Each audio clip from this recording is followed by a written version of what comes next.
नमस्कार दोस्तों, कैसे हैं आप सभी लोग। आप सभी का एक बार फिर से वेलकम है अपने YouTube चैनल एग्री ट्यूटोरियल में। मैं आपका अपना दोस्त मोहन सोडा एक बार फिर से आपके सामने प्रस्तुत हुआ हूं एक नई क्रॉप के साथ। अपन लगातार ऑयल सीड जो क्रॉप है उसको पढ़ रहे हैं। ओके दोस्तों, तिलहनी फसलों को अपन लगातार पढ़ रहे हैं। उसमें आपने जो है बहुत सारी क्रॉप्स कंप्लीट हो चुकी हैं। आज अपन लेने जा रहे हैं ग्राउंड नट को, यानी कि मूंगफली को आज अपन पढ़ेंगे। ओके दोस्तों, साथ में नोट्स बनाती हुई चलिए, क्योंकि क्रॉप्स जो हैं आज की जो क्रॉप है वो बहुत ही बड़ी है। इसमें समथिंग 6 से 7 पेज भरने वाले हैं, इसीलिए आराम से आपको नोट्स बनाने ही पड़ेंगे। ठीक है दोस्तों, तो मैं शुरुआत कर लेता हूं मूंगफली की। उससे पहले एक गुजारिश और करना चाहूंगा कि अगर आप इस चैनल पर पहली बार विजिट हो रहे हो तो अपने चैनल एग्री ट्यूटोरियल को जरूर सब्सक्राइब करें और इस फैमिली का आप एक हिस्सा बने। ओके दोस्तों, तो मैं शुरुआत कर लूं। लंबा टॉपिक है, प्रयास करूंगा कि जल्दी से ये टॉपिक निपटा दिए जाए ताकि आने वाले बहुत सारी क्रॉप्स बच रखी हैं उनको भी अपन जल्दी कंप्लीट करें। ओके दोस्तों, बाकी जितनी भी अपने क्रॉप्स करवाई हैं उनकी जो लिंक है वो आपको डिस्क्रिप्शन बॉक्स में मिल जाएंगे, तो वहां से आप आराम से देख सकते हो। ठीक है दोस्तों, तो शुरुआत कर लूं क्या? चलो सबसे पहले अपन पढ़ेंगे बॉटनिकल क्लासिफिकेशन। बहुत सारे बच्चे इंग्लिश मीडियम से हैं तो उनको घबराने की जरूरत नहीं है। ये मेरा काम है, जो मैंने टर्म यहाँ पे लिखे हैं वो मैं आपको इंग्लिश में भी बता दूंगा ताकि आपको इजी तरीके से अपनी जो क्रॉप है वो आपको समझ में आ जाएगी। कोई दिक्कत? चलूं क्या? ओके, सबसे पहले वानस्पतिक नाम कुल, मतलब ये अपन जो बॉटनिकल क्लासिफिकेशन होता है, जैसे कि मैं बात करूं बॉटनिकल क्लासिफिकेशन के अंतर्गत बॉटनिकल नेम क्या है, फैमिली क्या है, क्रोमोसोम नंबर क्या है, ओरिजिन प्लेस क्या है, ये एग्रीकल्चर के हर एक स्टूडेंट को आना ही चाहिए। अगर आपने एग्रीकल्चर ली है तो आपको ये कंपल्सरी तरीके से ये चीजें आपको आनी ही चाहिए। एनी कंडीशन कुछ भी हो जाए पर ये चीजें आपको आनी ही आनी है ना। चलो, नहीं आती है तो आज से ही अभी से ही आप स्टार्ट कर दो, क्योंकि ये चीजें आपको बताई नहीं जाती कहीं पर भी। ये चीजें अपने आप जो है अपने लिए प्लस पॉइंट होते हैं। ये जनरल अपना जो ज्ञान है वही है एग्रीकल्चर के अंतर्गत। ओके, सबसे पहले मैं बात करूंगा वनस्पतिक नाम की, यानी कि बोटनिकल जो नेम है इसका वो क्या है, किसका? ग्राउंड नट का, यानी कि मूंगफली का। देखिए दोस्तों, मैं सबसे पहले शुरुआत कर रहा हूं इसके बोटनिकल नेम की, तो आपको मेरे साथ साथ दोहराते हुए चलना है और एक एक पॉइंट जो है वो क्लियर करना है। इसका बोटनिकल नेम है एराकिस हाइपोजिया। क्या है? एराकिस हाइपोजिया। इस हिसाब से दोहराते चलो, एराकिस हाइपोजिया, हाइपोजिया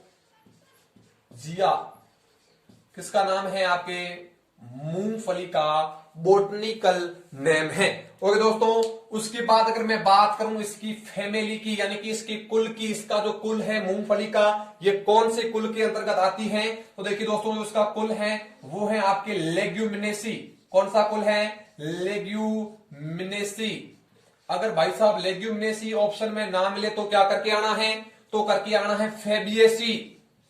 अभी नया नाम फेबियेसी है ना, आपको घबराने की जरूरत नहीं है। अगर आपको फेबियेसी भी ऑप्शन में ना मिले तो देखिए दोस्तों पेपा लियोनेसी, लियोनेसी ये भी नाम बहुत ही प्रचलित नाम है।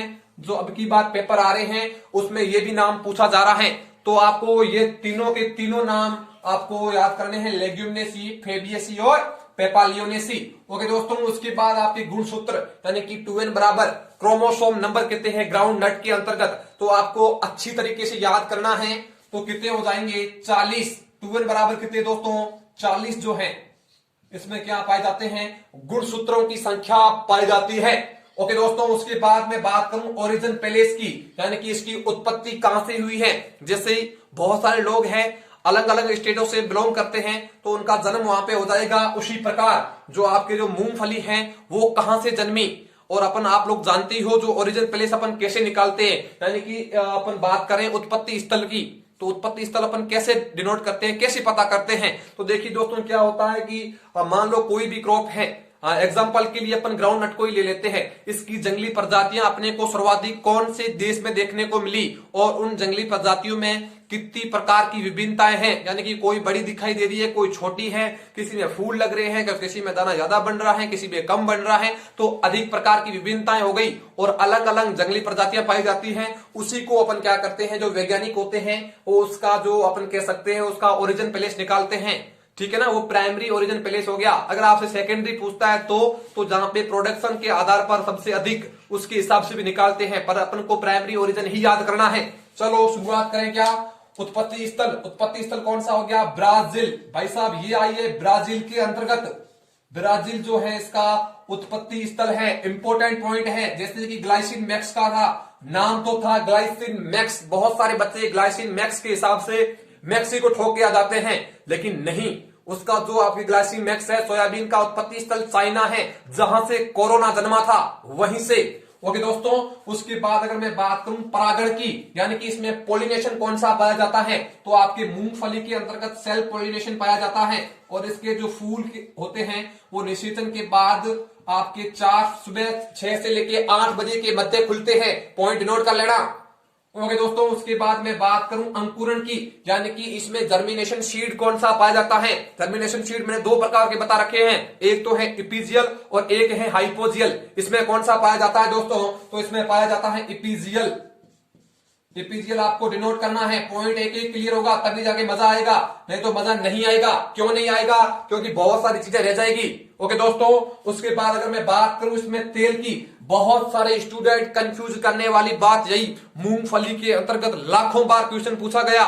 मूंगफली पढ़ रहे हो तो तेल एवं प्रोटीन की मात्रा रट ही लेना, चाहे किसी भी प्रकार से रटो, चाहे ट्रिक लगाओ, चाहे कहीं से भी लिख लिख के याद करो, पर तेल और प्रोटीन की मात्रा आपको याद करनी ही पड़ेगी, चाहे आप एग्रीकल्चर का कोई भी कॉम्पिटिटिव एग्जाम दे रहे हो। इसका कारण ये है कि यहाँ पे कंफ्यूज हो जाता है बंदा, वहां पे वो एग्जामिनर आपको वही ऑप्शन देगा जहां पे आप कंफ्यूज हो, जिसमें आपको प्रोटीन की जो परसेंटेज मात्रा है वो भी पूछ लेगा और तेल की जो मात्रा है वो भी पूछ लेगा। तो आपको घबराने की जरूरत नहीं है। सबसे पहले अगर मैं बात करूं तेल में कितने अक्षर है दोस्तों, देखो 2 अक्षर है। कितने अक्षर है रे, 2 अक्षर है ना। ओनली मूंगफली की बात कर रहा हूं, तो इसमें क्या करना है, एक तो आंकड़ा आता है 25 से लेके 26% है ना, और एक आंकड़ा आता है 45%। तो छोटे जो इसमें क्या है, ये आंकड़ा बड़ा है ना, तो बड़े के साथ छोटा ऐड करो, छोटा और बड़ा दोनों सेट हो जाएंगे, और उसके बाद बड़े के साथ आपके जो क्या करना, छोटा और छोटे के साथ बड़ा ऐड करना है। तो तेल में देखो 2 अक्षर है, ठीक है दोस्तों, तो 2 अक्षर जो है ना, तो इसमें आपको क्या करना है, 45 कर लेनी है मात्रा। किसकी मात्रा कर लेनी है, मूंगफली की मात्रा, यानी कि मूंगफली में ऑयल का जो परसेंटेज रहता है वो रहता है 45%। घबराने की जरूरत नहीं है, बहुत सारे एग्जामों में पूछा गया है, इंपोर्टेंट कर लेना। इसके बाद नंबर 2 वाला इंपोर्टेंट भाई साहब यही रहा, ओले। उसके बाद अगर मैं बात करूं प्रोटीन की, ठीक है ना दोस्तों, तो प्रोटीन है उसकी जो मात्रा पाई जाती है वो आपके पाई जाती है 25 से लेके 26%। मैंने ट्रिक्स के हिसाब से इसलिए आपको बताया है, इसका कारण ये है, प्रोटीन कितने अक्षर है भाई साहब, 3 अक्षर है ना, 3 से 30 याद कर लो, मतलब 30 के इर्द गिर्द घूमता है, 25 से लेके 26% है ना। बड़ा अक्षर जो है उसके साथ छोटा आंकड़ा सेट करना है। ओके, उसके बाद में बात करूं टेस्ट वेट की, यानी कि इसका जो परीक्षण भार होता है वो कितना होता है, यानी कि 1000 बीजों को लेके आए और उसका टेस्ट वेट कितना रखा जाता है। तो देखिए दोस्तों क्या होता है, बहुत सारी बुकें हैं और उसके अंतर्गत अलग अलग टाइप से दे रखे हैं, तो आप कौन सा याद करें, अपने को एवरेज याद करना है। क्यों एवरेज याद करना है, इसका भी एक रीजन है, क्योंकि अपन किस बुक को ज्यादा मान्यता देंगे। तो आपको बिल्कुल इजी तरीके से याद करना है, बहुत सारे बड़ी बड़ी जो बुकें हैं उसमें निकाल के आपको याद करना है 450 से लेके 600 ग्राम, 450 से लेके 600 ग्राम क्या है इसका टेस्ट वेट है। ओके दोस्तों, कहानी समझ में आ रही है, मूंगफली रनिंग में है।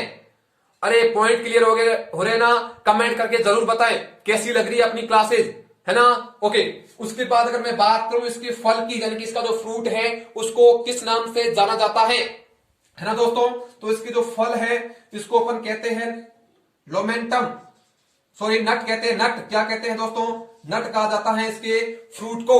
ओके दोस्तों, उसके बाद इसकी अगर मैं बात करूं फल प्रकार की, तो इसके फल जो प्रकार है उसको कहते हैं लोमेंटम। क्या कहते हैं दोस्तों, लोमेंटम। पॉइंट क्लियर हो गए क्या, चल। उसके बाद अगर मैं बात करूं इनफ्लोरोसेंस की, किसकी बात हो रही है, इनफ्लोरोसेंस यानी कि पुष्प कर्म की। इसकी जो पुष्प कर्म है उसको अपन कहते हैं रेसिम। क्या कहते हैं दोस्तों, रेसिम कहा जाता है। ओके, उसके बाद अगर मैं बात करूं भंडारण की, यानी कि जो इसका भंडारण है वो अपन कितने जो है अपने दानों में नमी होने पर अपन इसका भंडारण कर सकते हैं। पॉइंट क्लियर होना चाहिए, चाहे किसी भी प्रकार से आप पॉइंट क्लियर करो। तो इसके जो अपन कह सकते हैं भंडारण मतलब स्टोरेज अपन कब करें, तब जाके जो है अपने वो क्लियर हो पाए जब पॉइंट। तो देखिए दोस्तों, जब आप मूंगफली के अंतर्गत समथिंग 6 से 8% जो है नमी होने पर दानों में अपन क्या कर सकते हैं, इसका स्टोरेज कर सकते हैं, है ना दोस्तों। तो आपका पॉइंट क्लियर हो गया होगा। देखिए दोस्तों क्या है, ठीक है ना। भंडारण में आपको याद करना है 6 से लेके 8% दानों में नमी होने पर अपन क्या कर सकते हैं, इसका भंडारण कर सकते हैं। ओके दोस्तों, उसके बाद आती है कटाई, है ना। कटाई जो है अपन कब करेंगे, समथिंग आपकी कटाई जो रहती है 20 से लेके 25% दानों में नमी होने पर अपन क्या कर सकते हैं, कटाई कर सकते हैं। इधर वाले दोस्तों पॉइंट तो समझ में आ गए ना, ठीक है। थोड़ी सी यहाँ पे मेरे को याद कर लेना। आप फल को कहते हैं नट, क्या कहते हैं दोस्तों, तो इसका फ्रूट होता है उसको कहते हैं नट, और फ्रूट टाइप जो है वो है लोमेंटम। इंपॉर्टेंट है और एग्जाम में पूछा भी गया है, यहाँ पे कंफ्यूज हो जाते हैं अपन, है ना। आपको याद करने हैं किसी भी तरीके से, चाहे मर भी जाओ पर मूंगफली आज याद करके ही जाना है आपको। ओके, उसके बाद इधर वाले जितने पॉइंट हैं वो अपने क्लियर हो गए हैं। मूंगफली यार बहुत लंबी है, मैं चाहे कितनी भी क्लास को शॉर्ट एंड स्वीट बनाने का प्रयास करूं लेकिन हो ही जाता है ना। चलो उसके बाद अगर मैं बात करूं यहां पे, ठीक है दोस्तों, अन्य नाम यानी कि इसके अदर्स नेम क्या है, किसके अदर्स नेम क्या है, मूंगफली के अदर्स नेम क्या है, किस किस नामों से अपन मूंगफली को जानते हैं। तो देखिए दोस्तों, मूंगफली को अपन किस किस नामों से जानते हैं, ये लो। सबसे पहले जो है इसका नाम आता है, अपन इसको कहते हैं पिंडा। क्या कहते हैं, पिंडा कहते हैं। क्या कहते हैं, मार्कर देना, पिंडा कहते हैं। और क्या कहते हैं, मनीला नट, मंकी नट, ग्राउंड नट, बहुत सारे नाम हैं, ठीक है ना। King of oil seed crop, है ना, गरीब आदमी का बादाम, बहुत सारे नाम है। किस किस नाम को याद करोगे आप। चलो सबसे पहले क्या है, इसको कहते हैं पीनट। क्या कहते हैं दोस्तों, पीनट कहते हैं। ग्राउंड नट तो मैंने ऊपर बता ही दिया। मंकी नट, क्या कहते हैं दोस्तों, मंकी नट। और क्या कहते हैं, मनीला नट, मनीला नट, है ना। उसके बाद अगर मैं बात करूं गरीब आदमी का बादाम, गरीब आदमी का बादाम। ओके दोस्तों, पॉइंट डिनोट करते जाना। गरीब आदमी का बादाम किसे कहा जाता है, मूंगफली को कहा जाता है। अर्थ नट किसे कहा जाता है, आपके मूंगफली को कहा जाता है। भूमि के अंतर्गत उगती है इसलिए अपन कहते हैं अर्थ नट, पी नट, मंकी नट, मनीला नट, गरीब आदमी का बादाम। और उसके बाद में बात करूं king of oil seed crop, king of oil seed crop. आज तो मैं फास्ट ही भागूंगा, क्यों भागूंगा, क्योंकि बहुत लंबी क्लास हो जाएगी, है ना दोस्तों। King of seed crop, okay दोस्तों। इसको और कहते हैं एनर्जी कैप्सूल, एक नया नाम अभी उभरा है, एनर्जी कैप्सूल। किसको कहते हैं, इसी को कहा जाता है। गरीब आदमी का बादाम हो गया क्या। उसके बाद अगर मैं बात करूं, इसको कहते हैं अतुलनीय लेग्यूम। याद रखना, अतुलनीय लेग्यूम कौन सा है दोस्तों, तो भी आपका आंसर क्या हो जाएगा, मूंगफली। थोड़ा सा मार्कर हल्का चल रहा है, फिर भी आपको आराम से दिखाई दे रहा होगा। मनीला नट, मंकी नट, पी नट, अर्थ नट, गुबे नट, एक नया नाम और, है ना, गुबर नट कहते हैं। सो इसको क्या कहते हैं, गुबर नट कहते हैं, मनीला नट कहते हैं, गरीब आदमी का बादाम, king of oil seed crop, energy capsule, अतुलनीय लेग्यूम। बहुत सारे नाम हैं, एक एक नाम नोट करना, चाहे टाइम लगे। मैं 2 सेकंड के लिए रुक रहा हूं, आप भी रुकिए। क्यों रुकिए, क्योंकि ये नाम पूछे जाते हैं एग्जाम में, है ना। ओके, उसके बाद अगर मैं बात करूं इसकी जलवायु, देखिए दोस्तों, ये समथिंग आपके खरीफ की सीजन में ली जाती है। तो इसके लिए जो जलवायु उपयुक्त रहती है वो रहती है गर्म एवं उष्ण जलवायु। कैसी रहती है, गर्म एवं उष्ण जलवायु इसके लिए उपयुक्त रहती है ना दोस्तों। क्योंकि ये सोयाबीन के अंतर्गत ही, जैसे अपन सोयाबीन पढ़े थे उसकी जलवायु अगर आपको याद है तो वही की वही जलवायु आपकी मूंगफली के अंतर्गत है। देखिए दोस्तों, उसके बाद अगर मैं बात करूं अंकुरण के लिए तापमान कितना चाहिए, है ना, अंकुरण, फिर वृद्धि एवं विकास। क्या होगा दोस्तों, वृद्धि एवं विकास, यानी कि इसका ग्रोथ एवं डेवलपमेंट के लिए अपने को, जब ग्रोथ होगी उसके समय अपन को कितना टेम्परेचर चाहिए। और परिपक्वल, लास्ट में आपके जो परिपक्वन अवस्था आ जाएगी उस समय अपन को टेम्परेचर कितना चाहिए। तो आपको तीनों के तीनों नोट करने हैं। सबसे नीचे वाला जो लाइन है वो आपको याद करना है, 20 से लेके 25 डिग्री सेल्सियस। फिर इसमें क्या करना है, +5 करते जाओ, 25 से लेके 30 डिग्री सेल्सियस, 25 से लेके 30 डिग्री सेल्सियस, फिर 5 प्लस करो 30 से लेके 35 डिग्री सेल्सियस जो है इसमें अंकुरण के लिए टेम्परेचर। अगर अंकुरण के लिए पूछता है तो 30 से 35, मध्यम विकास के लिए 25 से 30, परिपक्वन के लिए 20 से 25। और आपके इसमें एक पैगिंग की प्रक्रिया पाई जाती है, इसमें पैगिंग की प्रक्रिया पाई जाती है जो अपन आगे पढ़ेंगे। तो देखिए दोस्तों, पैग के निर्माण के लिए अपने को कितना टेम्परेचर चाहिए? पैग के निर्माण के लिए तो 20 डिग्री जो सेल्सियस तापमान है उससे भी अपने को कम टेम्परेचर अगर मिलता है तो इसमें जो पैग है वो अच्छी तरीके से बन पाते हैं। ओके दोस्तों, पॉइंट क्लियर हो गए क्या? चलो उसके बाद अपना जलवायु पॉइंट क्लियर। चलो उसके बाद फर्टिलाइजर मैनेजमेंट, उर्वरक प्रबंधन, इसको कहते हैं क्लाइमेट। क्लाइमेट मैंने आपको बता दिया। उसके बाद अगर मैं बात करूं एनपीके, शॉर्ट एंड स्वीट ले रहा हूं, 30 से 40 केजी आपको क्या करना है? नाइट्रोजन लेना है कि? उसके बाद अगर मैं बात करूं समथिंग 60 से 70 केजी क्या करना है? फॉस्फोरस लेना है। समथिंग 30 से 40 केजी आपको क्या करना है?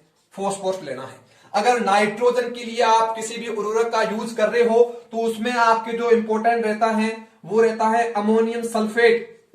अमोनियम सल्फेट जो है वो उपयुक्त है किसके लिए? नाइट्रोजन उर्वरकों के लिए। यहां पे मैंने एन कर लिया। अगर आप जो है उपयोग कर रहे हो फास्फोरस उर्वरकों का तो उसमें जो है डीएपी, इन दोनों का उपयोग अपनों को बुआई से पूर्व कर लेना चाहिए। कब कर लेना चाहिए दोस्तों? बुआई से पूर्व उपयोग कर लेना चाहिए। और एक पॉइंट इंपॉर्टेंट करके याद कर लेना, अगर आप तिलहनी फसलों में तेल की मात्रा को बढ़ाना चाहते हो तो आपकी जिप्सम है ना, जिप्सम का अपन उपयोग करेंगे 250 केजी प्रति हेक्टेयर। देखिए दोस्तों 250 केजी कितना है? 250 केजी प्रति हेक्टेयर जिप्सम। और जिप्सम का सूत्र तो याद है ना, CaSO4 2H2O, ये आपको याद होना चाहिए। तो आपको नोट क्या करना है कि तिलहनी फसलों में तेल की मात्रा को बढ़ाने के लिए 250 केजी जिप्सम प्रति हेक्टेयर उपयोग में ली जाती है। अगर ये भी ऑप्शन में नाम ले तो 0.1% थायो यूरिया का भी अपन प्रयोग करते हैं। किसमें प्रयोग करते हैं? आपकी तिलहनी फसलों में तेल की मात्रा को बढ़ाने के लिए। ओके दोस्तों, उसके बाद मृदा। मृदा कैसी चाहिए इसके लिए? मृदा चाहिए रेतीली दोमट मृदाएं, सैंडी लोम सॉइल इसके लिए उपयुक्त रहती है। तो आपको याद करनी है इसके लिए जो मृदाएं उपयुक्त रहती है वो रहती है रेतीली दोमट मृदाएं। रेतीली दोमट जो मृदाएं हैं वो इसके लिए उपयुक्त रहती है। उसके बाद भूमि की तैयारी, मतलब अपने को भूमि की जो तैयारी है वो किस टाइप से करनी है? देखिए दोस्तों, मैं किसी भी में जो क्रॉप अपन पढ़े हैं, कोई भी सी क्रॉप पढ़े हैं, कोई सी फसल पढ़े हैं, उसमें मैंने किसी में भी नहीं बताया कि जो भूमि की तैयारी है वो अपन किस टाइप से करेंगे। लेकिन इसमें इंपोर्टेंट है, बता रहा हूं। इसमें क्या करना है अपने को, जो भूमि की, जैसे कि अपना खेत है, इसके अंतर्गत भूमि है ना, इसमें अपने को क्या करना है? गहरी जुताई नहीं करनी है। यानी कि जो अपने को जब अपने खेत को जोतेंगे तो इसको ज्यादा गहराई में जोतना नहीं है। क्यों नहीं जोतना है? क्योंकि इसमें जो बीज लगते हैं वो भूमि के अंतर्गत लगते हैं, है ना, इसके अंतर्गत लगते हैं। इसमें क्या है, अपने को खुदाई करने में बहुत सारी दिक्कतें आती हैं, तकलीफें महसूस होती हैं। इसलिए आपको पॉइंट ये याद करना है कि भूमि की तैयारी के अंतर्गत आपको क्या करना है, ये पॉइंट नोट करना है कि जुताई के दौरान अपने को जो खेत है ज्यादा जुताई नहीं करनी चाहिए, गहरी जुताई ना करें, क्योंकि इसमें जो है आपके खुदाई के समय दिक्कतें आती है, समस्याएं आती हैं। तो यहाँ पे पॉइंट क्लियर हो गया होगा। तो भूमि की तैयारी अपने को लाइन क्या लिखनी है? गहरी जुताई नहीं, गहरी जुताई नहीं करें, गहरी जुताई नहीं करें। क्यों नहीं करनी है? क्योंकि खुदाई के समय प्रॉब्लम, खुदाई के समय दिक्कतें आती हैं, है ना, खुदाई के समय दिक्कतें आती हैं। इधर वाले पूरे पॉइंट क्लियर हो गए क्या? मेरे को ये रफ करने पड़ेंगे क्योंकि अपन जो नेक्स्ट पॉइंट पढ़ने वाले हैं वो पढ़ने वाले हैं क्लासिफिकेशन ऑफ ग्राउंड नट। थोड़ा सा इंपोर्टेंट है क्योंकि जो मूंगफली है वो दो टाइप की होती है। पहले तो बोल के सुना देता हूं। एक तो होती है आपकी गुच्छेदार, जिसे अपन कहते हैं बंच टाइप। क्या कहते हैं दोस्तों? Bunch type. और एक होती है आपके फैलने वाली, इसका मतलब क्या हो गया? स्प्रिंग टाइप, है ना दोस्तों। तो देखिए दोस्तों, इसमें क्या होता है, इसकी दो प्रकार की वैरायटी होती है। एक अगर मैं फर्स्ट की बात करूं गुच्छे वाली की, तो गुच्छे वाली के लिए अपन कौन सी प्रयोग करते हैं? एराकिस हाइपोजिया, पहला तो नाम यही रहेगा। वैरायटी कौन सी है? फेस्टिगाटा। अगर मैं बात करूं आपके फैलने वाले की तो एराकिस हाइपोजिया वैरायटी प्रोकॉम्बस मैं लिखाऊंगा अभी, पर आपको अभी सुनना है फिर लिखना है ना। तो एराकिस हाइपोजिया फेस्टिगाटा कौन सी है? गुच्छी वाली और बंच टाइप वाली। और उधर वाली क्या हो जाएगी? स्प्रिंग टाइप, यानी कि फैलने वाली। उसमें को वैरायटी अपन कौन सी लेती हैं? प्रोकोम्बस। कौन सी वैरायटी लेते हैं दोस्तों? हम प्रोकोम्बस वैरायटी लेते हैं। तो आपको घबराने की जरूरत ही नहीं है। उसमें सीड रेट भी अलग तरीके से ली जाती है, उसका सेलिंग परसेंट भी अलग होता है, आर इंटू पी की जो दूरी है वो भी अलग तरीके से रखी जाती है, आप सुषुप्त कालिता भी पाई जाती है, वो अपन अभी जो नोट करने वाले हैं। तो आप इसका एक बार स्क्रीनशॉट लें, उसके बाद मैं जरूर रब करूंगा इसको। चलो जल्दी ले लो भाई साहब, क्योंकि टाइम नहीं है अपने पास, इतना जल्दी खत्म करना है इन चीजों को। चलो हो गया अपना काम, उसके बाद मैं इन चीजों सबको रफ करूंगा। अब क्या है कि पॉइंट इंपॉर्टेंट है, यहां पे थोड़ी जगह बचनी चाहिए। चल अब क्या है, यहां पे मैं ले रहा हूं क्लासिफिकेशन, यानी कि इसका जो है वो अपन पढ़ेंगे मूंगफली का क्लासिफिकेशन, यानी कि मूंगफली जो है ग्राउंड नट है उसका जो क्लासिफिकेशन है, वर्गीकरण है, वो अपन पढ़ेंगे। देखिए दोस्तों, मूंगफली जो है इसको अपने दो भागों में डिवाइड किया। कितने भागों में? दो भागों में, है ना। एक तो है आपके गुच्छे वाली, कौन सी? गुच्छे वाली, जिसको अपन किस नाम से जानते हैं? Bunch type. और एक जो है वो आपके हैं फैलने वाली, कौन सी दोस्तों? फैलने वाली, है ना। देखिए दोस्तों, फैलने वाली और गुच्छे वाले में क्या होता है, इस मान लो ये पौधा है, ठीक है, इसमें क्या होगा, जो मूंगफली के नीचे बीज लगे हुए होंगे वो एकदम गुच्छे में होंगे, है ना। और जो अगर मैं फैलने वाले की बात करूं तो इसमें क्या होगा, ये इस टाइप से स्प्रिंग टाइप से होंगे, है ना, अलग अलग तरीके से, गुच्छे में नहीं होंगे। देखिए जो गुच्छे वाली जो है इसका अलग नाम है और फैलने वाली का अलग नाम है ना। तो देखिए दोस्तों, सबसे पहले इसमें वानस्पतिक नाम की बात करूं, है ना, तो देखिए सबसे पहले एराकिस हाइपोजिया, ये तो वैरायटी रहेगी। क्या रहेगी? एराकिस हाइपोजिया। अब वैरायटी जो है वो चेंज हो जाएगी, और वैरायटी कौन सी है? वैरायटी कौन सी है? फेस्टिकाटा, है ना, फेस्टिकाटा। ये किसका नाम है? गुच्छे वाली का नाम है। अगर पूछे फैलने वाली का नाम, तो फैलने वाली का जो नाम, वानस्पतिक नाम क्या हो जाएगा? इसका जो नाम हो जाएगा वो हो जाएगा एराकिस हाइपोजिया वैरायटी प्रोकोम्बस। क्या हो जाएगा? वैरायटी कौन सी है? वैरायटी आपको याद करनी है, क्योंकि एराकिस हाइपोजिया आप पहले याद कर चुके हो। वैरायटी कौन सी है? प्रोकोम्बस, प्रोकोम्बस, ये वैरायटी है। अब देखो कुछ एक इसकी जो है इंपॉर्टेंस है वो आपको याद करनी है। सबसे पहले मैं अगर मैं बात करूं, जो डोरमेंसी होती है, जिसे अपन सुषुप्त कालिता के नाम से जानते हैं, वो किसमें पाई जाती है और किसमें नहीं पाई जाती है। तो देखिए जो गुच्छे में जो है वो क्या है, आपकी अनुपस्थित होती है, नहीं पाई जाती। किसमें? सुषुप्त कालिता नहीं, किसमें नहीं होती? आपकी गुच्छे वाली में, ठीक है। बंच टाइप वाली जो मूंगफली होती है उसमें आपकी सुषुप्त कालिता नहीं पाई जाती। अगर मैं बात करूं फैलने वाले की बात, है ना, फैलने वाले की बात करूं तो इसमें क्या है, सुषुप्त कालिता पाई जाती है। किसमें पाई जाती है? आपके फैलने वाली में क्या होता है, पाई जाती है। ओके दोस्तों, उसके बाद अगर मैं बात करूं आर इंटू पी, जैसे अपने खेत में लगाते हैं, रो इंटू प्लांट की दूरी है, वो दोनों में अलग अलग टाइप से रखी जाती है। आर इंटू पी की बात करूं तो 30 इंटू 10, इसमें अगर बात की गुच्छे वाली में तो 30 इंटू 10, अगर मैं बात करूं फैलने वाली में तो 45 इंटू 15 हो जाएगा। उसके बाद सीड रेट की बात आती है। किसकी बात आती है दोस्तों? सीड रेट की। देखिए दोस्तों, दोनों में सीड रेट अलग अलग रहती है। इसमें जो रखी जाती है वो रखी जाती है आपके 80 से 100 केजी, 80 से 100 केजी प्रति हेक्टेयर। अगर मान लो अगर फैलने वाली में पूछे तो आपको करके आ जाना है 60 से 80 केजी प्रति हेक्टेयर। ओके दोस्तों, उसके बाद अगर मैं बात करूं सेलिंग परसेंट, सेलिंग परसेंट का मतलब जानते हो क्या? सेलिंग का मतलब हो गया, अपन जैसे ही मार्केट जाते हैं मूंगफली लेके आ जाते हैं, उसमें क्या बीज जो होता है उसको अपन खाते हैं और ऊपर वाला जो छिलका होता है उसको अपन फेंक देते हैं।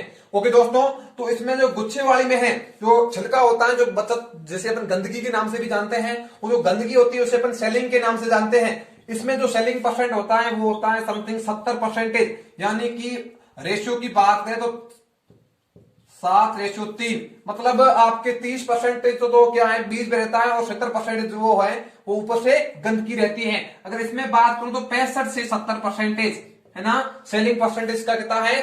65 से 70%। और इसमें अंकुरण बहुत ही ज्यादा होता है ना, अंकुरण होता है वो समथिंग 95% रहता है। सुषुप्त कालिता नहीं पाई जाती। और इसमें जो अंकुरण है वो समथिंग 85 से भी कम रहता है, 85 से कम, 85 से बिलो रहता है। 90 से लेके 95% इसमें जर्मिनेशन पाया जाता है। ओके दोस्तों, तो ये जो आपके नॉर्मली जो तरीके थे जिसमें मैंने वर्गीकरण समझा दिया है, उसके बाद अगर मैं बात करूं पैगिंग, एक वर्ड आता है पैगिंग, जो आपको अभी याद कर लेना है। पैगिंग क्या है? जो देखो मूंगफली का जो मादा भाग होता है उसको अपन कहते हैं पैग, और उसके बनने की जो प्रक्रिया होती है उसे कहते हैं पैगिंग। विस्तार से कोई नहीं बताता, सीधा आ गया पैगिंग, भाई साहब खत्म। लेकिन आपको याद करना है पैगिंग अपन किसे बोलेंगे कि मादा जो भाग होता है उसको अपन क्या बोलते हैं? पैग कहते हैं। क्या कहते दोस्तों? पैग कहा जाता है ना? पैग, पैग वो वाला पैग नहीं, पैग, ठीक है ना? और इसके बनने की प्रक्रिया, इसके बनने की जो प्रक्रिया होती है वो क्या कहलाती है? आपकी पैगिंग कहलाती है। ओके दोस्तों, ये पैगिंग की जो प्रक्रिया है ये 50 से 55 डेज के मध्य आती है ना? 50 से 55 डेज के मध्य आती है, और इस समय किसी भी प्रकार की यांत्रिक क्रियाएं अपने को खेत में नहीं करनी चाहिए, और ये पानी के प्रति अत्यधिक संवेदनशील अवस्था है। तो पैगिंग एक हेडिंग डालनी है आपको, उसमें आपको लिखना है कि मादा जो मूंगफली के जो मादा जो भाग होता है उसको कहा जाता है पैग, और उसके बनने की जो प्रक्रिया है उसे अपन कहते हैं पैगिंग। ओके दोस्तों, ये पानी के प्रति अत्यधिक संवेदनशील अवस्था है। इस समय अपने को क्या करना है? खेत में किसी भी प्रकार की यांत्रिक प्रक्रियाएं नहीं करनी है।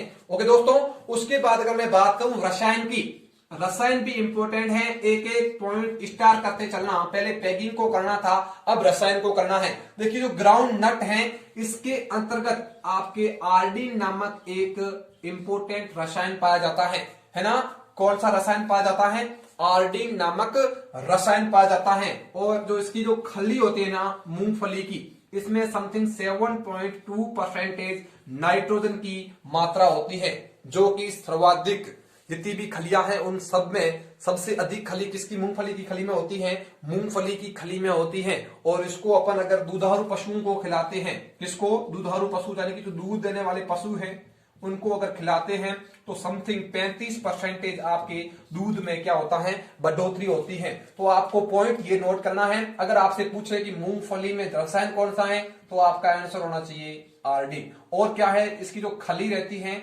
इसमें नाइट्रोजन की जो मात्रा रहती है वो रहती है 7.2%। दुनिया का एक सबसे अच्छा क्वेश्चन, मूंगफली के अंतर्गत 7.2% खली के अंतर्गत रहती है। सबसे अधिक जितनी भी खलियां हैं, बस एक अपवाद याद रखना है, छुली हुई कुसुम, उसके अंतर्गत 7.9%, और अपन कुसुम पहले पढ़ चुके हैं। 7.9% क्या होती है?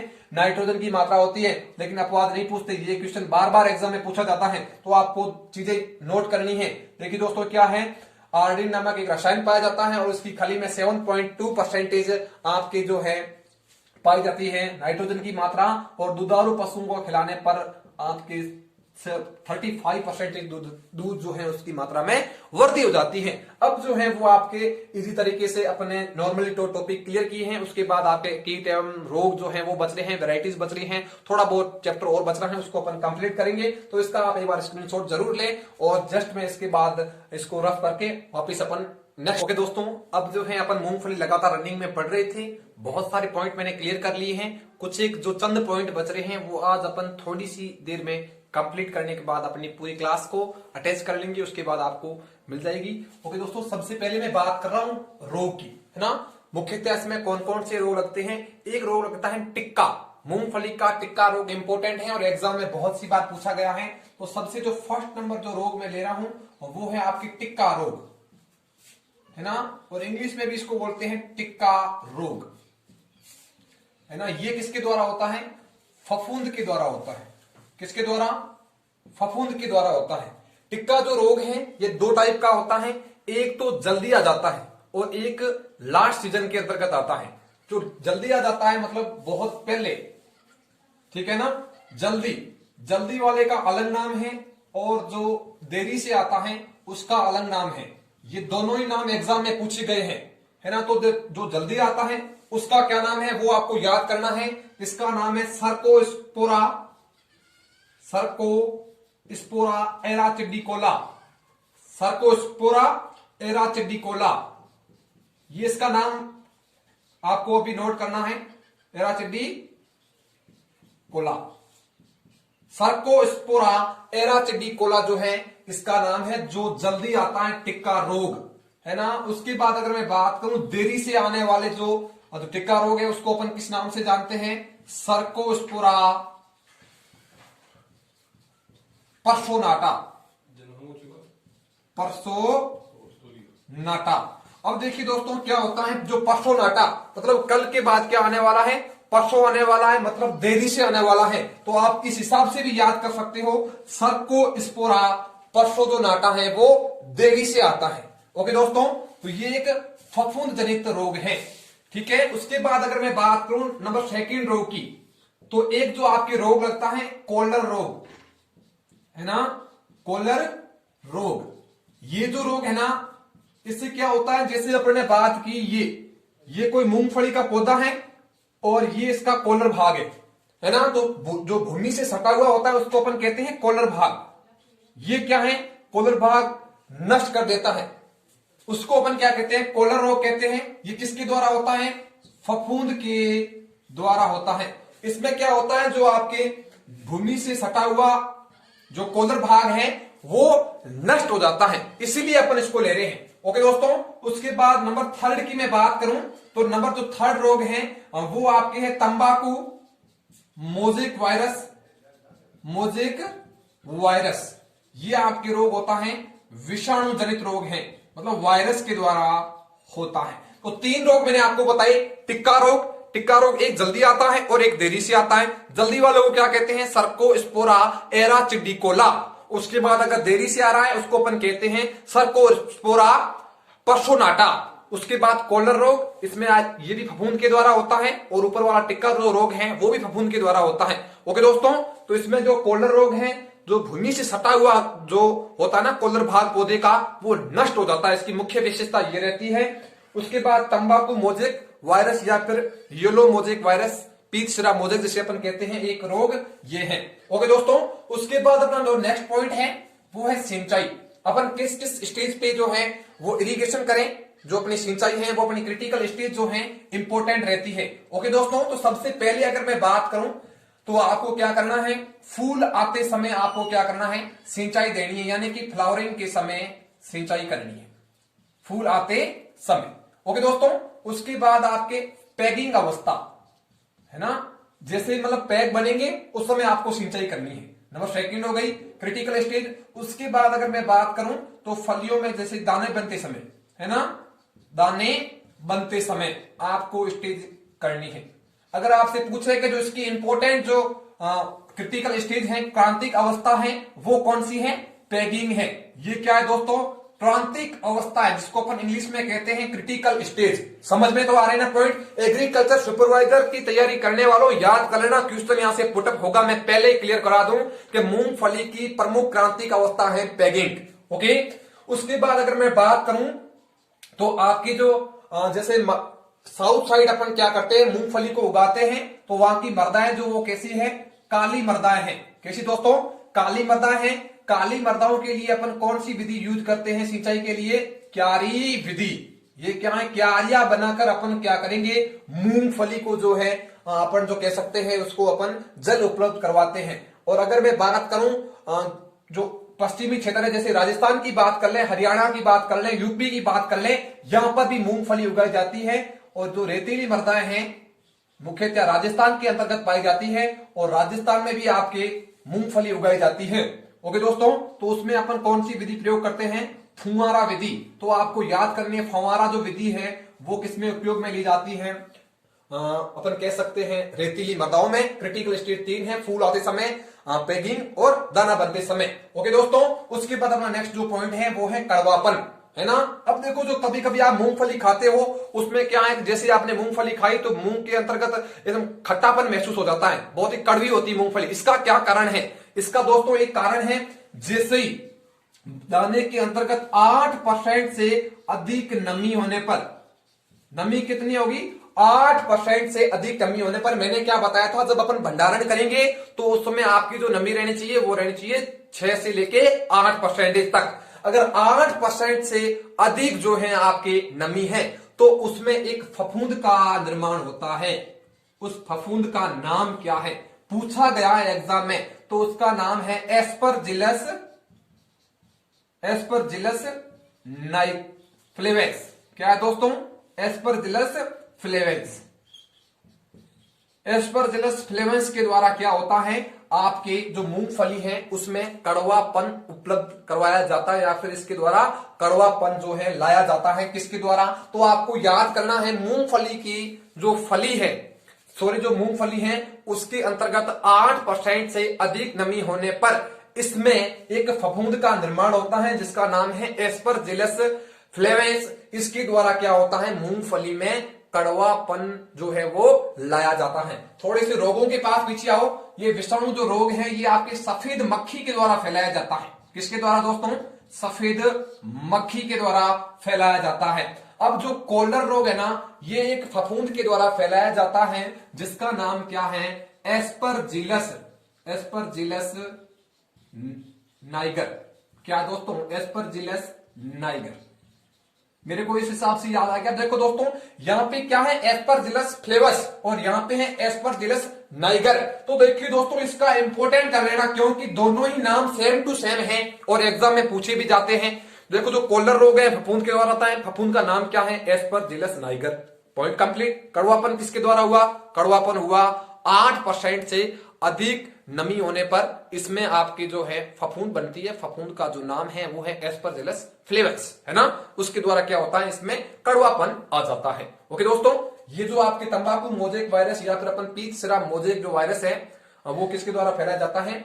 सफेद मक्खी के द्वारा फैलाया जाता है। ओके दोस्तों, ये तो आपको पॉइंट समझ में आ गया। उसके बाद अगर मैं बात करूं एरिया की, प्रोडक्शन की एंड प्रोडक्टिविटी, यानी कि सबसे ज्यादा अधिक क्षेत्रफल में कौन से स्टेट के अंतर्गत मूंगफली को लगाया जाता है, कौन सा स्टेट उत्पादन ज्यादा करता है और किसकी प्रोडक्टिविटी मतलब उत्पादकता सबसे ज्यादा है।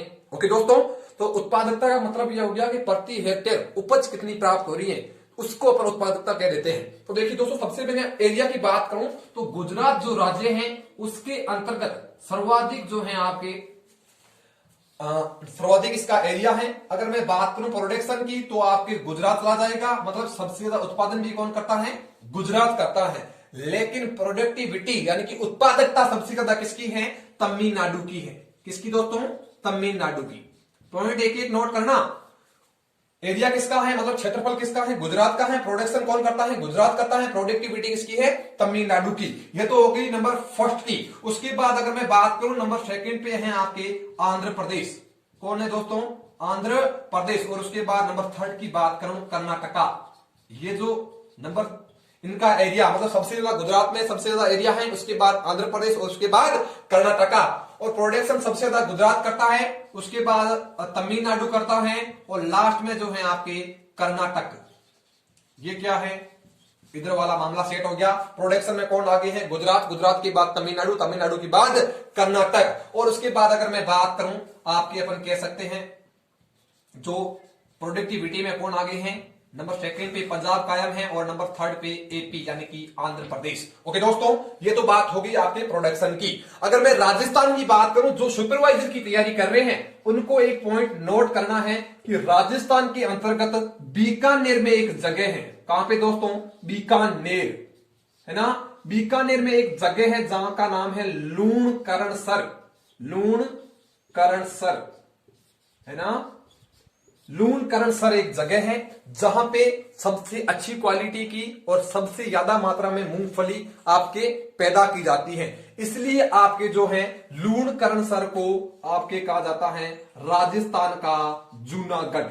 राजस्थान का जूनागढ़ क्यों कहा जाता है? क्योंकि जो आपके गुजरात है ना, गुजरात के अंतर्गत जो जूनागढ़ है वहां पे सबसे अधिक मूंगफली लगाई जाती है, मतलब सबसे अच्छी मूंगफली वहां पे होती है। और राजस्थान की बात करूं तो राजस्थान में बीकानेर में एक जगह है जिसका नाम है लूणकरणसर।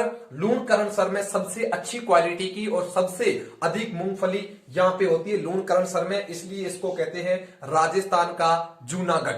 सॉरी, यहां पे हो जाएगा आपके राजकोट। क्या हो जाएगा दोस्तों? राजकोट हो जाएगा। राजकोट, है ना।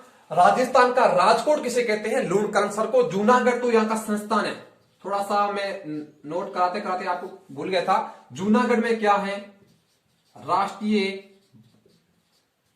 मूंगफली अनुसंधान जो संस्थान है वो आपके हैं जूनागढ़ में। और राजस्थान का राजकोट किसे कहते हैं, वो कहते हैं लूणकरणसर को नोट कर लेना, ये पॉइंट इंपॉर्टेंट था। राजस्थान में बीकानेर में एक जगह है लूणकरणसर, उसको क्या बोलते हैं, राजस्थान का राजकोट कहा जाता है। और जो मूंगफली सबसे अच्छी होती है वो आपकी होती है राजकोट के अंतर्गत, और संस्थान जो है वो है जूनागढ़ में। पॉइंट थोड़ा सा नोट कर लेना, थोड़ी जल्दीबाजी में अपने थोड़ा राजकोट की जगह जूनागढ़ कर लिया था, अब आपका पॉइंट इधर से क्लियर हो जाना चाहिए। ओके दोस्तों, उसके बाद अगर मैं बात करूं खरपतवार नियंत्रण की, है ना, खरपतवार नियंत्रण अपन कैसे करेंगे, वही सेम खरीफ वाले। देखो दोस्तों, बुआई से पूर्व किसका प्रयोग करना है, ट्राइफ्लोरेलिन और फ्लूफ्लोरेलिन का अपन प्रयोग करेंगे। बुआई के बाद एवं अंकुरण से पहले अपन किसका प्रयोग करेंगे, तो आपका आंसर क्या चला जाएगा, पेंडामेथालिन या मेट्रिब्यूजिन। अगर खड़ी फसल में किसका प्रयोग करना है, तो आपका आंसर होना चाहिए इमेजाथाइपर-क्लोर का, है ना। हाथों से निराई कुड़ाई करें समथिंग 20 से 25 दिन के बाद, और ग्रीष्मकालीन गहरी जुताई करें। ये लिखाने के पॉइंट नहीं है, फिर भी आप नोट करना चाहते हो तो मैं आपको लिखा देता हूं। देखिए दोस्तों, क्या होता है, अगर बात करूं बुआई से पूर्व, बुआई से पहले किसका, जिनके पीछे लिन आता है वो अपन लेंगे ट्राइफ्लोरेलिन, ट्राइफ्लोरेलिन, है ना, ट्राइफ्लोरेलिन और फ्लूफ्लोरेलिन, इसका अपन प्रयोग करेंगे बुआई से पहले। अगर आपसे पूछता है कि बुआई के बाद, बुआई के बाद एवं अंकुरण से पूर्व, अंकुरण से पहले किसका प्रयोग करना है भाई साहब, अंकुरण से पहले अपन किसका प्रयोग करेंगे, तो आपका जो आंसर है वो क्या चला जाएगा, पेंडामेथालिन या फिर मेट्रिब्यूजिन। मेट्रियो यहां पे नहीं दिखाई दे रहा तो यहां पे देख लो, मेट्रिब्यूजिन, मेट्रिब्यूजिन, इसका अपन प्रयोग कर सकते हैं। और खड़ी फसल में अपन इमेजाथाइपर-क्लोर का प्रयोग कर सकते हैं। तो यहाँ पे थोड़ा सा आपको सिस्टम समझ में आ गया। उसके बाद अगर मैं थोड़ी सी बात करूं, यहाँ पे देख लो, मैं वापस बता रहा हूं, पॉइंट करके नोट करके लिख लेना। राजस्थान के अंतर्गत बीकानेर में एक जगह है लूणकरणसर, इसको बोला जाता है राजस्थान का राजकोट। क्यों बोला जाता है, क्योंकि गुजरात के अंतर्गत राजकोट में एक जगह है जहां पे अच्छी क्वालिटी की सबसे अधिक मूंगफली निकाली जाती है, इसलिए अपन कहते हैं। अगर आपसे पूछे कि राष्ट्रीय मूंगफली अनुसंधान संस्थान कहां पे है, तो जूनागढ़ गुजरात में, ना कि राजकोट के अंतर्गत। पॉइंट क्लियर हो गया होगा। उसके बाद एक पॉइंट थोड़ा सा नोट कर लेना, और जो मूंगफली है ना, उसका जो अपन क्या करते हैं, सबसे ज्यादा प्रयोग करते हैं 80% तेल के अंतर्गत, मतलब मूंगफली का उपयोग लिखना अपन को। 80% अपन क्या करते हैं तेल के अंतर्गत, 12% अपन क्या करते हैं, ये तो क्या हो गया, तेल हो गया। उसके बाद 12% अपन किसमें प्रयोग लेते हैं, बीज के अंतर्गत। उसके बाद अगर समथिंग 6% आपने देखे होंगे ना, कुछ भून की देती है मूंगफली, वहां पे अपन प्रयोग ले लेते हैं 6%, जो है आपके मूंगफली जो है ना, वो खाद्य के रूप में प्रयोग की जाती है, खाद्य के रूप में, मतलब खाने के रूप में काम में ली जाती है। समथिंग 1% आप क्या करते हो, एक्सपोर्ट करते हो, निर्यात करते हो, मात्र 1%। जितनी भी मूंगफली होती है ना, उसमें मात्र 1% ही अपन निर्यात करते हैं। अरे पॉइंट तो समझ में आ गए ना, थोड़ा सा याद करो। 80% तेल में, 12% बीज में, 6% खाने में, और 1 जो % है वो अपन मात्र करते हैं निर्यात। अरे क्लियर, कोई पॉइंट नहीं छूट रहा है। मेरा एक एक प्रयास है कि आपको एक एक पॉइंट क्लियर हो। कड़वापन किसकी कमी से, मैंने पहले बता दिया है। उसके बाद बुआई का जो समय रहता है वो रहता है समथिंग 15 जुलाई के आसपास, 15 जुलाई में आप कर सकते हो। बीजों उपचार के लिए अपन को क्या करना है, FIR विधि प्रयुक्त में लेनी है, यानी कि फंजीसाइड, इंसेक्टिसाइड और राइजोबियम कल्चर। तो राइजोबियम की एक जाति है राइजोबियम लेग्यूमिनेशरम, लेग्यूमिनोसोरम की एक प्रजाति है जो प्रयोग में ली जाती है, और ब्रेडी राइजोबियम भी इसमें प्रयोग में लिया जाता है सोयाबीन की तरह। ये तो हो गया। उसके बाद अगर मैं बात करूं वैरायटीज की, तो मेरे को यहाँ पे रफ करना पड़ेगा क्योंकि जगह नहीं बच रही भाइयों, तो मेरे को रफ करना पड़ेगा। आप इसका स्क्रीनशॉट लेना चाहो तो आप ले लेना, पहले मैंने राजकोट वाला बता रखा है, उसको आप एक बार जरूर स्क्रीनशॉट लें, क्योंकि टाइम नहीं है और जगह भी नहीं है। जल्दी से मैं रफ कर रहा हूं। चलो यहाँ पे देखिए आप, बुआई का समय हो गया 15 जुलाई, है ना। देखो अब मैं बात करूंगा किस्मों की, यानी कि वेराइटीज की।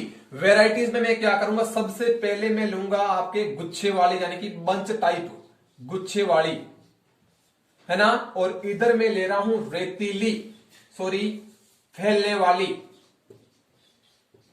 इधर मैं ले रहा हूं फैलने वाली। अब देखो कुछ एक जो वेराइटी है जो गुच्छे वाली होती है और कुछ एक जो वेराइटी है वो फैलने वाली होती है। RCA college, Rajasthan college of agriculture Udaipur, वहां पे क्या है, एक बार जो है सीएम आ जाते हैं, उसके ऊपर अपनी एक ट्रिक है जो आपको फैलने वाली मूंगफली को याद आसानी से होगी, आपको याद कराने का एक तरीका है। तो ट्रिक क्या है कि आरसीए में सीएम, चाहे कोई सा भी सीएम आला साहब आरसीए में आए हैं, कौन, सीएम साहब, तो आपको याद करना है 4 से 5 वेराइटियां फैलने वाली हैं और 4 से 5 वेराइटियां गुच्छे वाली हैं। तो आरएस 11 वेराइटी किसकी है, फैलने वाली। सी से क्या हो गया, चंद्रा, सी से क्या हो गया दोस्तों, चंद्रा। ए से क्या हो गया, अंबर। और कौन सी, अंकुर वेराइटी, 2 वेराइटियां ए से आ जाएगी। और सी से चित्रा, ये वेराइटी इसकी है चित्रा। और M13, देखिए दोस्तों क्या है, RS 11, सी से चंद्रा, ए से अंबर और एस से अंकुर, सी से चित्रा और एम से M13। ये पॉइंट आपका क्लियर हो गया होगा। ये जो वैरायटियां मैंने बताई हैं ये हैं आपके फैलने वाली। और यहां पे मैं बात करूं गुच्छे वाली की, तो आपके एक तो है GG2, अरे माता जी को बोलते हैं ना GG2। उसके बाद एक है ज्योति, कौन सी, ज्योति। और उसके बाद मैं बात करूं AK-1224, अरे AK-47 गोली वही, AK-1224 है ना। और उसके बाद अगर कुछ एक वैरायटी TMV 579, ये वेराइटियां इंपॉर्टेंट है। ज्योति, RG2, एक वेराइटी और है GG2 और RG2, ये वेराइटियां जो थी वो इंपॉर्टेंट थी। टाग, TAG, टाग 37A, ये भी वेराइटी इसकी है ना। जगह नहीं बच रही इसलिए मैं बता रहा हूं।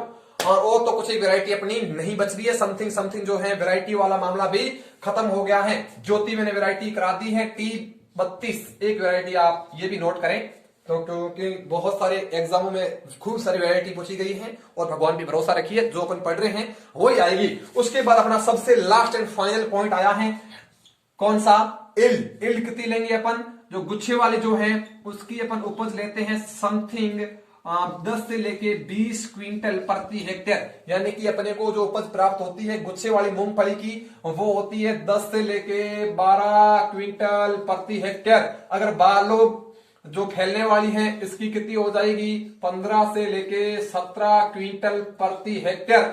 अब जो है पूरे के पूरे पॉइंट आपको समझ में आ गए होंगे। ओके दोस्तों, पूरी मूंगफली कवर हो चुकी है। अब जो है अपन 5 मिनट देखें। सबसे पहले संस्थान की बात करूं तो संस्थान जो है वो आए हैं आपके जूनागढ़ गुजरात में। ओके, अगर मैं बात करूं सुपरवाइजर के लिए तो आपसे ये क्वेश्चन पूछेगा कि जो लूणकरण सर हैं उसको क्या संज्ञा दी गई है, तो इसको कहते हैं राजस्थान का राजकोट। क्या कहते हैं, राजस्थान का राजकोट। ओके दोस्तों, रोग कौन सा है, टिक्का रोग है। एक तो टिक्का रोग जो है वो फफूंद के द्वारा होता है, एक आ जाता है आपके जल्दी, और एक साहब आता है लेट, ठीक, मतलब देरी से। जल्दी आने वाले को अपन किस नाम से जानते हैं, उसको अपन कहते हैं सर्कोस्पोरा एराचिडिकोला। उसके बाद अगर मैं बात करूं देरी से आने वाले को क्या कहते हैं, सर्कोस्पोरा आपके पर्सोनाटा। फिर है कॉलर रोग। कॉलर का मतलब क्या होगा, ये वाला भाग सड़ जाता है नीचे से, है ना। तो ये किसके द्वारा होता है, एक फफूंद के द्वारा होता है, और फफूंद का नाम है एस्परजिलस नाइगर, ना कि फ्लेवेस। फ्लेवेस होता है कड़वापन में। ओके दोस्तों, उसके बाद पीत सिरा मोजेक या फिर तंबाकू मोजेक वायरस, ये होता है आपके सफेद मक्खी के द्वारा फैलाया जाता है। उसके बाद अगर मैं बात करूं प्रोडक्शन की, सबसे जो अधिक प्रोडक्शन होता है वो आपके होता है गुजरात के अंतर्गत। नंबर 2 में आंध्र प्रदेश है और नंबर 3 पे आपके कर्नाटक है। और ये क्या करता है, एरिया जो है वो कवर करता है। अगर मैं प्रोडक्शन की बात करूं गुजरात, फिर तमिलनाडु, फिर कर्नाटक। उसके बाद प्रोडक्टिविटी का मतलब हो गया उत्पादकता प्रति हेक्टेयर जो है, उत्पादकता वो होती है समथिंग तमिलनाडु में 10 से लेके 17 केजी, 15-17 केजी जो है प्रति हेक्टेयर उपज प्राप्त होती है। फिर पंजाब, फिर आंध्रा। उसके बाद सिंचाई अपन कब करेंगे, फूल आते समय, पैकिंग अवस्था वेरी इंपॉर्टेंट। उसके बाद फलियों में दाना बनते समय, रेतीली मृदाओं के लिए फुहारा विधि उपयुक्त है, और काली मृदाओं के लिए आपके कौन सी विधि उपयुक्त है, तो आपका आंसर होना चाहिए क्यारी। उसके बाद अगर मैं बात करूं कड़वापन, 8% से नमी अधिक हुई कड़वापन तैयार हो जाएगा। कौन तैयार करेगा, फ्लेवेंस, ठीक है ना, एस्परजिलस फ्लेवेंस। उसके बाद अगर किसमें बात करूं, एक तो है गुच्छे वाली और एक तो है आपके फैलने वाली। आरसीए में सीएम RS 11, अंबर चित्रा, चंद्रा, M13 ये आपको याद करनी है। अंकुर हो गया इसके साथ में। जो आपके उसके बाद में उपज की बात करूं, ये है भाई साहब उपज। अगर आपसे पूछे गुच्छे वाली तो 10 से 12 क्विंटल प्रति हेक्टेयर और फैलने वाली में 15 से 17 प्रति हेक्टेयर। ठीक है ना। ज्योति, GG2, RG2, AK 12-24, TMD 5-7-9, टाग TAG 37A जो है ये किसकी है? गुच्छे वाली।